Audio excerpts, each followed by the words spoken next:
eu quero falar com vocês hoje sobre promessas. Amém? Quem tem promessa de Deus aí? Aleluia, promessas.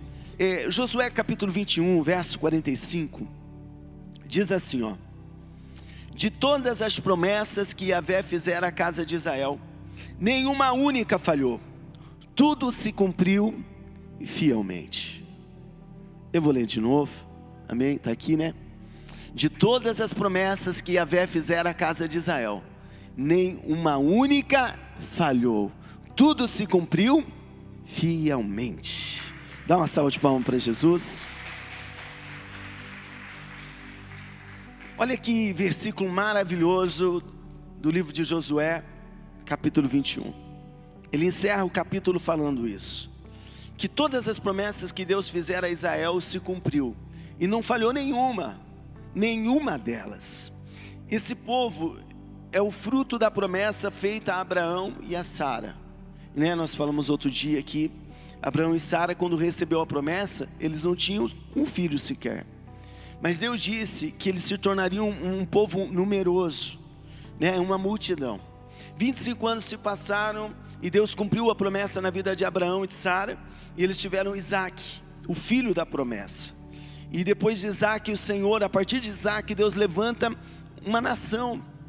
Eu não sei se você consegue dimensionar isso, né? De um único filho, Deus levanta uma nação, um povo muito numeroso, como ele mesmo disse para Abraão, como as estrelas do céu, que não pode ser contada, assim seria a descendência de Abraão. Então, o fato deles existirem já é uma promessa. Eu acredito, sabe, que a nossa existência é resultado da promessa de Deus, amém? Para a nossa família, sabe, para as nossas vidas. Está entendendo? Deus já tinha planos, Deus já planejou a nossa existência, Deus já havia escrito um livro ao nosso respeito, e nós existimos porque Deus assim quis, amém? E esse povo, além de existir como fruto da promessa, esse povo viveu o que viveu por causa das promessas. Tudo que nós conhecemos sobre Deus na palavra foi feito a eles, foi dito a eles, né? O que nós conhecemos sobre as obras de Deus, sobre a fidelidade de Deus, sobre o plano de Deus, Deus estabeleceu sobre o povo hebreu, sobre os israelitas, sobre a descendência de Abraão. Está entendendo? Então, as conquistas que eles viveram, promessas. Deus disse para eles que eles conquistariam, que havia dado a terra prometida, e eles conquistaram, e não era por mérito deles, era porque havia uma promessa, muito antes deles nascerem, feita a Abraão: olha, toda essa terra eu entrego a você e a sua descendência. Então, quando eles estão conquistando, eles estão desfrutando do cumprimento da promessa de Deus para a vida deles. Dá um glória a Deus aí. Tudo que eles viveram foi resultado da promessa, e por isso que agora a palavra fala, olha, uma única promessa falhou, né? Tudo se cumpriu fielmente, porque Deus é fiel. Se tem algo que é próprio do nosso Deus, é a fidelidade. O nosso problema, e a gente já vai tratar disso, o nosso problema é que a gente nasceu nesse plano, nós interagimos com esse plano, né, físico, terreno, com a terra, e às vezes desconhecemos essa realidade de fidelidade, né? Desconhecemos, por quê? Porque falta isso na humanidade. Mas aqui nós estamos falando de Deus, um Deus que criou o céu e o Deus que criou a terra. Tudo que Ele disse que faria, Ele fez. Agora, vamos ver o homem, nós, a sociedade, nossas famílias, nossos pais, nossos filhos. Como que é isso, né? Quantas promessas vazias nós já recebemos?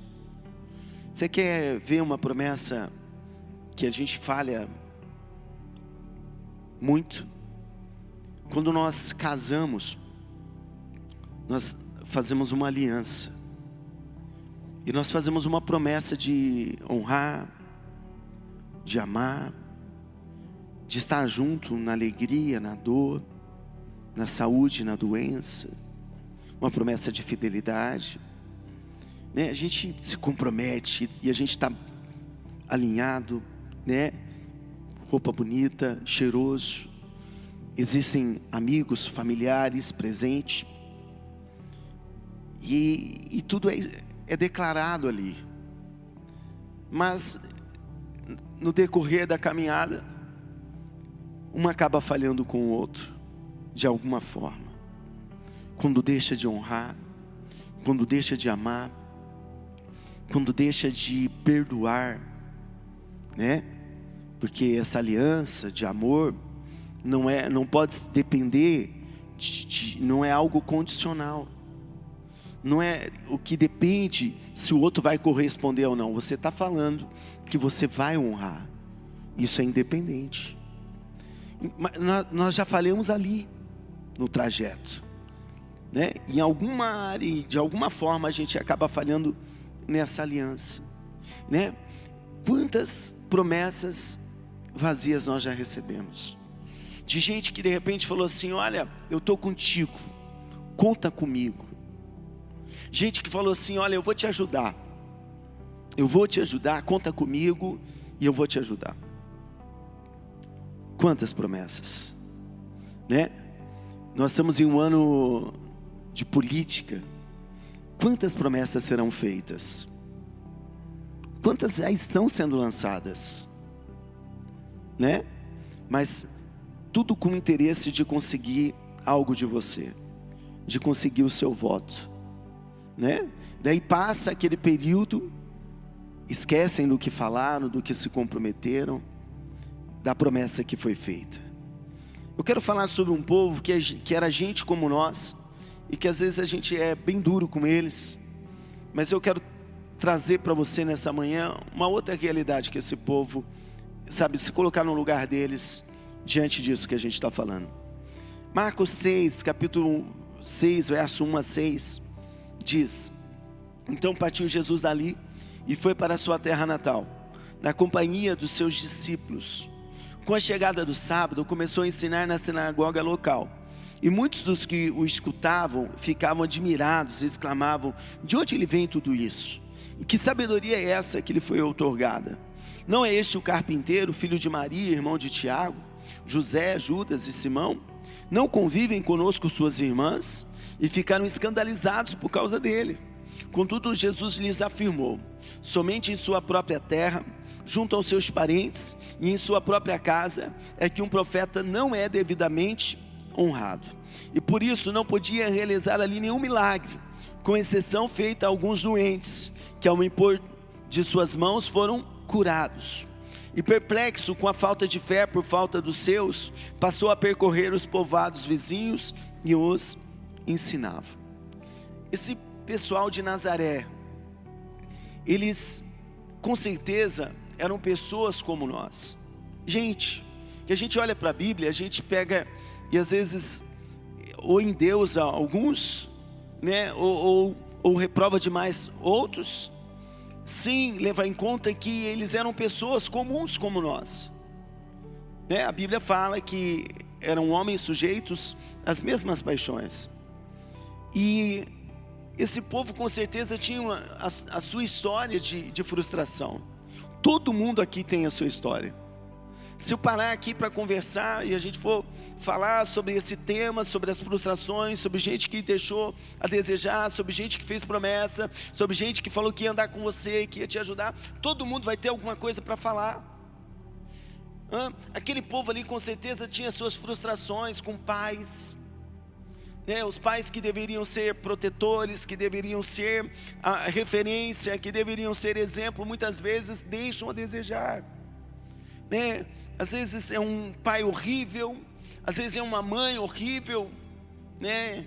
A mãe que no contexto da família é colocada, né, num pedestal, mas hoje em dia existem mães que nós questionamos até o fato delas terem sido mães, que jogam um filho numa lata do lixo, que abandona, mães que acaba permitindo abusos com seus próprios filhos, acaba permitindo morte do seu próprio filho. Esse povo aqui tinha uma história. Está entendendo? De um pai que deveria cuidar e não cuidou, de uma mãe que deveria dar o melhor e não deu, de um irmão que deveria cuidar, mas tentou matar, tentou destruir. Querido, gente é gente em qualquer lugar. Desde o início, a humanidade dá esses sinais após a queda de Adão. Os 2 filhos de Adão que ofertaram ao Senhor, Caim e Abel. A oferta de Abel foi aceita, de Caim foi reprovada, ele foi rejeitado. E Caim fica cheio de ódio. O que ele faz? Mata o seu irmão. As famílias têm essas histórias. Então, a gente está vendo ali gente que de repente teve frustração num relacionamento, como eu falei aqui, uma aliança, fez uma aliança. O homem falou: não, eu vou te honrar, vou te amar, vou cuidar de você. E de repente abandonou, deixou a desejar, foi infiel. Então, um povo ferido, e pessoas feridas têm dificuldade em confiar, em acreditar. Gente ferida acaba ferindo.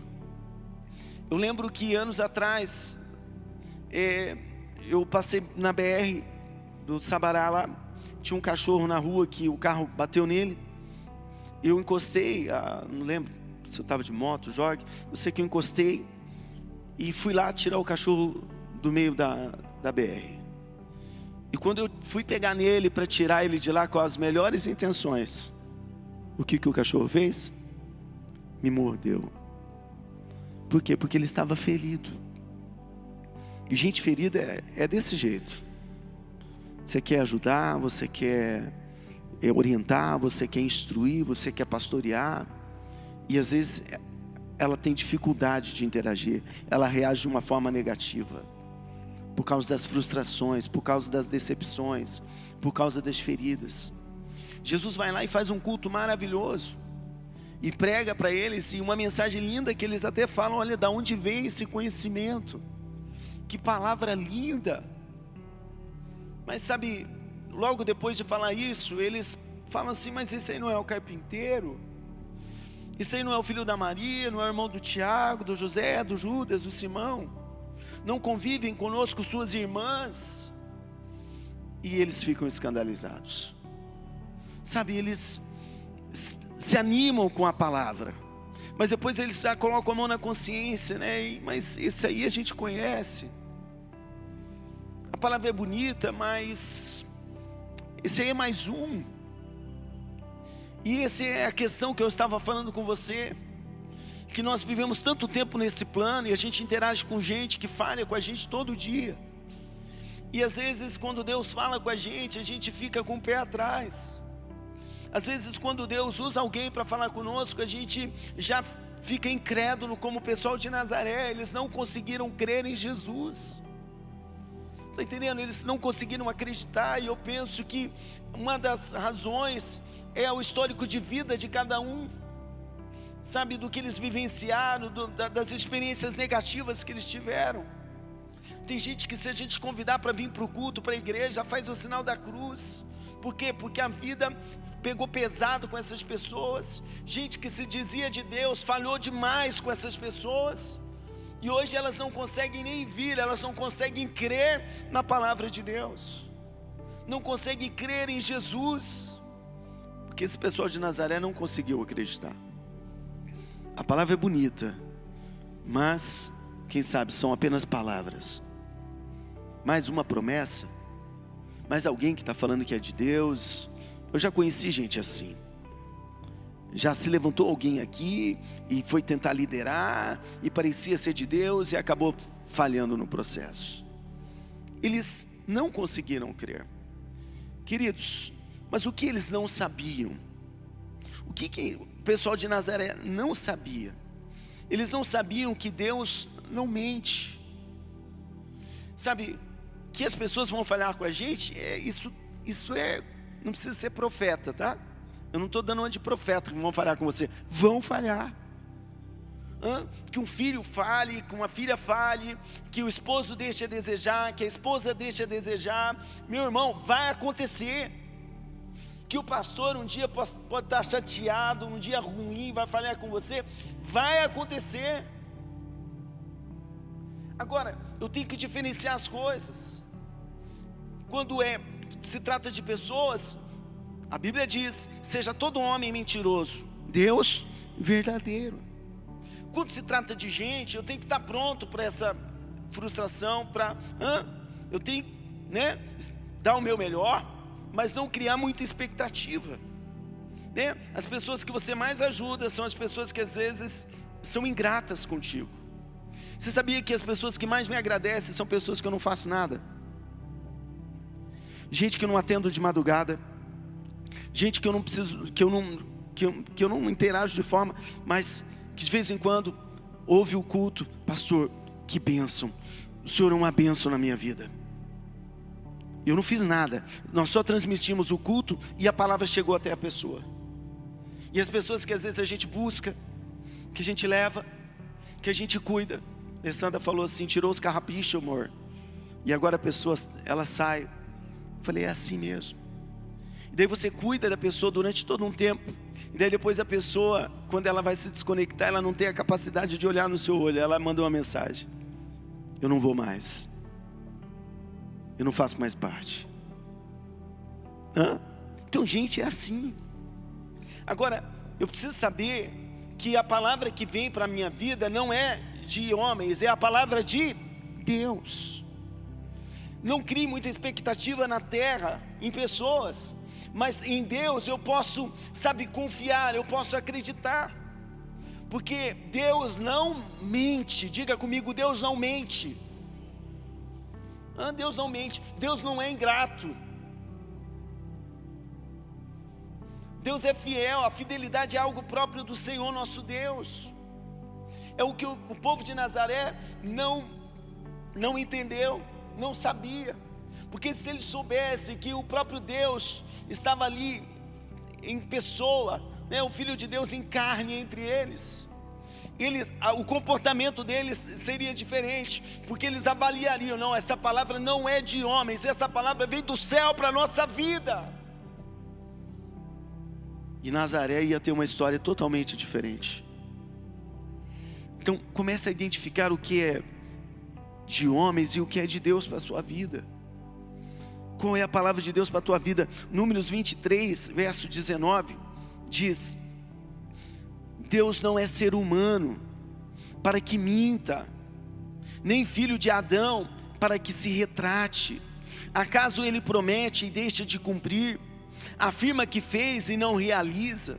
Portanto, recebi uma ordem para abençoar, ele abençoou e não posso mudar isso. Olha, essa palavra, para você entender de onde vem essa palavra. Eu disse esses dias que texto sem contexto vira pretexto, Eu falei isso esses dias. Os inimigos de Israel pagaram um profeta mercenário, um tal de Balaão. Como que é o nome do profeta? Balaão, mercenário, qualquer um que pagasse, ele estava ali para fazer os trabalhos dele. E esse Balaão foi pago para amaldiçoar o povo de Deus, para amaldiçoar Israel. E quando ele vai perguntar para Deus se ele podia amaldiçoar, Deus falou que ele não podia. Por quê? Deus falou assim: Balaão, eu abençoei esse povo, você não pode amaldiçoar ele. E daí ele aparece falando isso: olha, Deus não é um ser humano, Deus não é homem para que minta, nem filho do homem para que se arrependa. O que ele falou, está falado. O que ele prometeu, está prometido. Deus havia abençoado Israel e ninguém poderia amaldiçoá-los. Em outro versículo ele diz: contra Israel não vale encantamentos. Não adianta fazer mandinga, não adianta fazer trabalhos. Contra Israel não vale encantamentos. Por quê? Porque aquele povo tinha recebido uma promessa de bênção sobre a vida deles. Você sabia que a palavra de Deus diz que nós fomos abençoados com toda a sorte de bênçãos nas regiões celestiais? E não há quem possa mudar isso. Foi liberada essa palavra. A Bíblia nos apresenta várias promessas de Deus para a nossa vida, várias promessas. E Deus não mente, todas elas são verdadeiras para nós. O momento que você está vivendo pode não ser o melhor, mas esse não é o teu final, esse não é o teu destino. Você está no meio de um processo e tudo que Deus tem para a tua vida vai se cumprir. Não fique, achando que você está na reta final, eu vou morrer assim. Não vai. Você tem promessas de Deus para a tua vida, você tem que se agarrar a elas. Crer que Deus é Deus para cumprir cada uma delas. Nós começamos falando sobre as promessas feitas a Israel, nenhuma delas falhou. Nenhuma promessa de Deus para a minha vida, para a sua vida vai falhar. O vaso que entregou pode até falhar, mas quem falou? Foi Deus. Eu consigo diferenciar. Eu consigo separar a palavra que é liberada do vaso que está entregando. Nós temos esse tesouro em vaso de barro, para que a excelência da glória seja do Senhor e não nossa. Deus fez assim. O vaso de barro somos nós. O vaso de barro é frágil. Se você passar um prego nele, risca. Se você jogar ele no chão, quebra. Pegar um martelinho e dar uma batidinha, quebra. É o vaso, nós, né? Se alguém dá um pisão forte no nosso pé, às vezes dói. Só que o tesouro está no vaso de barro para que a glória seja do Senhor. Então assim, eu separo. A palavra foi liberada de Deus para a minha vida. Eu ouvi Deus no meu espírito através daquele vaso. E eu guardo aquela palavra. Ah, mas a pessoa falou, não interessa. O que ele falou veio de Deus para a minha vida. E Deus não mente. Deus é fiel. Isaías 41:10 diz: por isso não temas, porque eu estou contigo. Não te assuste, porque eu sou teu Deus. Eu te fortaleço, ajudo e sustento com a mão direita da minha justiça. Aleluia. Lembre que o Senhor tem essa palavra para nós não temermos. O Senhor tem essa palavra, eu estou contigo. Não, pastor, é o Velho Testamento. Jesus disse, eu estarei convosco todos os dias até a consumação dos séculos. É uma promessa dele para a nossa vida. Nós não estamos sozinhos. Ele segura na nossa mão, Ele nos fortalece, Ele nos ajuda. Se ninguém quer te ajudar, meu querido, tem um Deus dos céus que te ajuda 24 horas por dia. Tem hora que eu não vejo, tem hora que eu não sinto, mas isso não significa que Ele não está me ajudando, que Ele não está me sustentando.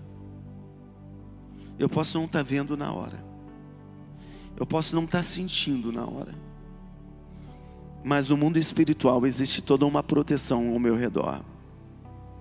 O anjo do Senhor acampa ao redor daqueles que o temem e os livra. Nós estamos no esconderijo do Altíssimo, na sombra do Onipotente. O Senhor está conosco, querido. É uma promessa. Então, declare isso, não estou sozinho. Eu não estou abandonado. Se alguém me abandonou, Deus não me abandonou. O apóstolo Paulo diz que quando ele estava preso, ele fala assim: todos me deixaram, mas o Senhor me assistiu. O Senhor esteve comigo. Você foi deixado por alguém, querido, Deus não te deixou. Você foi abandonado por alguém, Deus não te abandonou. Deus não nos abandonou. Quantas pessoas que se diziam nossos amigos e hoje nem falam conosco. Está entendendo? Mas Deus, Ele não bloqueou a gente. Deus não virou as costas para nós. Deus não nos deletou da sua vida, não. Ele continua sendo Deus sobre a nossa vida, sobre a nossa casa. Olha o que Paulo diz na carta aos Timóteos: na minha primeira defesa, ninguém apareceu para me apoiar. O apóstolo, pastor, ninguém me apoia. Bem-vindo à vida do apóstolo Paulo. Na minha primeira defesa, ninguém apareceu para me apoiar, mas todos me abandonaram, que isso não lhe seja cobrado.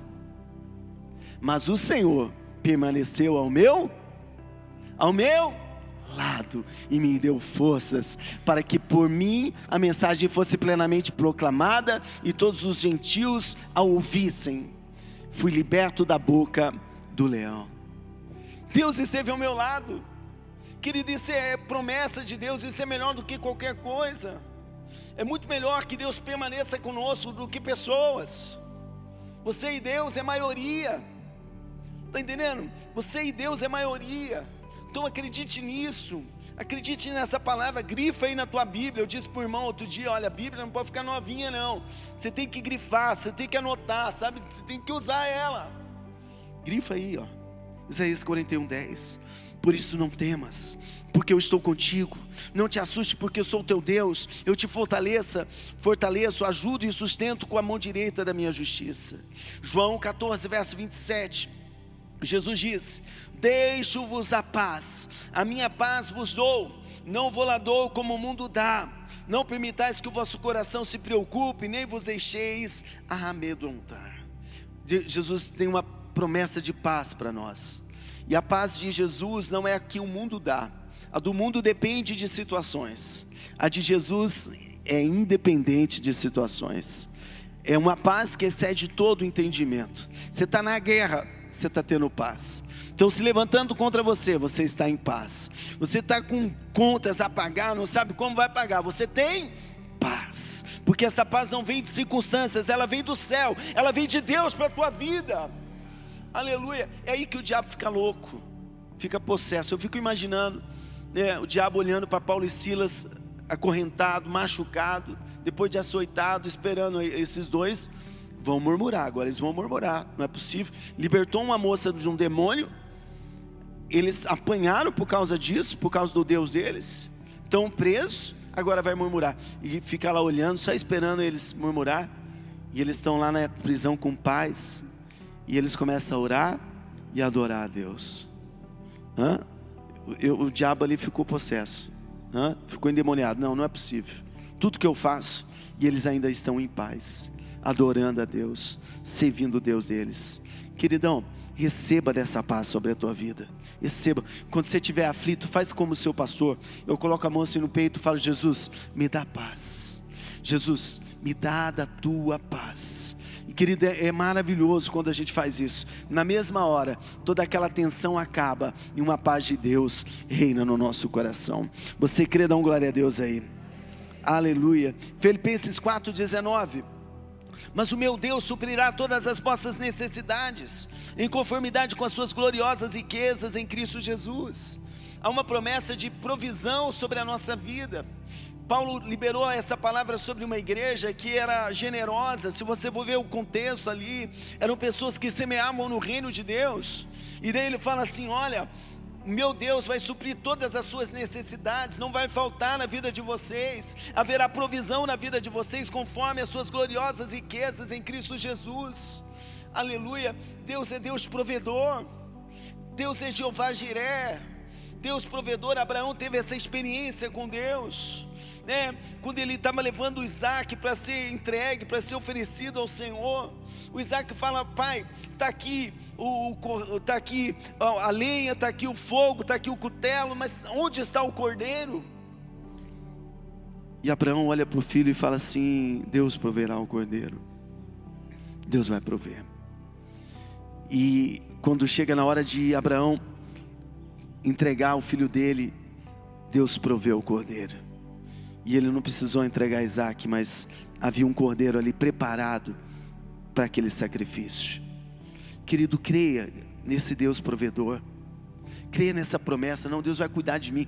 Se a gente acreditar nisso, nós não vamos perder um dia, sabe, não vamos perder uma noite de sono. A gente vai dormir. Como que você vai dormir sabendo que tem um monte de coisa? Eu vou dormir porque Deus é provedor e Ele tem tudo preparado no caminho para a minha vida. Tudo. Passa para cada dia o seu mal. Nós temos que aprender a viver um dia de cada vez, um dia de cada vez, um mês de cada vez. Está entendendo? Às vezes a gente está no começo do ano sofrendo com o final do ano. Queridão, o Senhor suprirá todas as vossas necessidades. Quem crê, levanta a mão aí. Eu quero declarar esse versículo na tua vida. Mas o meu Deus suprirá todas as vossas necessidades, em conformidade com as suas gloriosas riquezas, em Cristo Jesus. Aleluia. Quem crê pode aplaudir o Senhor Jesus.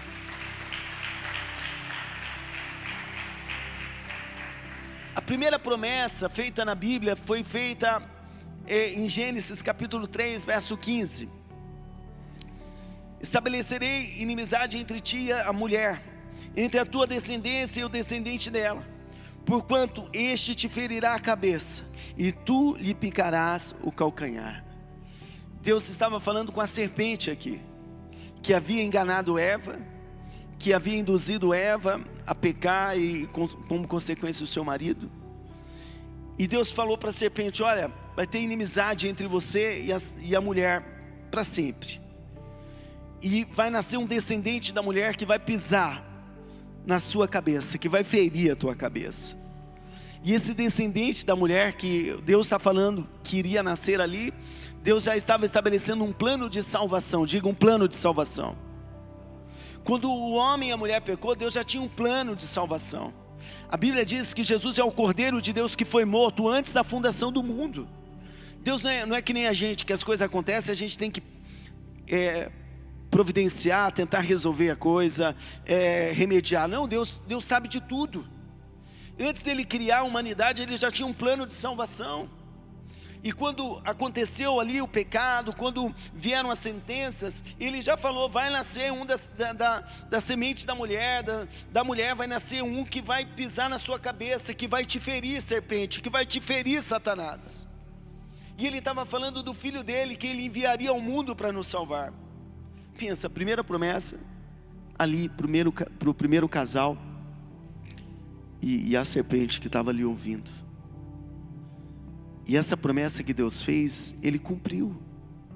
Porque em João 3,16 diz: porque Deus amou o mundo de tal maneira, que deu seu Filho unigênito, para que todo aquele que nele crê não pereça, mas tenha a vida eterna.